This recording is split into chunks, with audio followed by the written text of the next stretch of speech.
बघायला तिथे बघा 2-4 मुलं मोबाईल फोन घेऊन बसले, बरोबर आहे. जर आपण आपल्या आयुष्यात नाही ठरवलं, आपण ठरवायला पाहिजे की मला काय व्हायचंय, मला काय करायचंय. तुमच्या आई वडिलांनी तुम्हाला ते पाठवलं का नाही? कशासाठी पाठवलंय? चांगलं शिकायला, बरोबर. जर तुम्ही शिकला नाही तर तुम्हाला पुढं वेगवेगळे कामं करावे लागतील.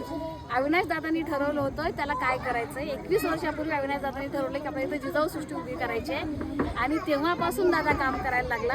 त्याला अनेकांनी मदत केली, तुमच्यासारख्या छोट्या मुलापासून मोठ्या माणसांपर्यंत, आणि ही जिजाऊ सृष्टी उभी राहिली. या जिजाऊ सृष्टीमध्ये काय आहे बघितलं तुम्ही? काय काय दिसलं तुम्हाला? जिजाऊ मासाहेबांच्या जन्मापासून ते शिवराज्याभिषेकापर्यंत आहे. ते सगळं बघायचं, त्याच्या खाली लिहिलेलं सगळं वाचायचं आणि पुढच्या वर्षी आपण आता शिवजयंतीला आपण एक चांगली स्पर्धा ठेवू तुमच्यासाठी. केव्हा यायचं? कोण कोण भाषण करतं बरं याच्यामध्ये? अरे वा, मग आपण तुमच्यासाठी एक दिवस ठेवू स्पर्धेचा राखीव. आणि कधी हो तुमच्या हॉस्टेलला मी भेटायला तुम्हाला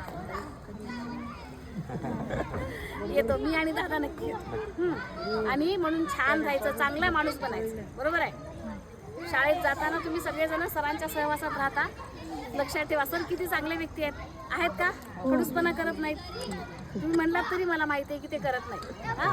त्याच्यामुळे लक्षात घ्या की चांगल्या माणसासोबत राहायला सुद्धा या काळामध्ये चांगले माणसं खूप कमी आहेत. अशांच्या सहवासात राहा, सरांच्या सारखे बना, मोठे बना. आणि आपल्या आई बाबांना विसरू नका.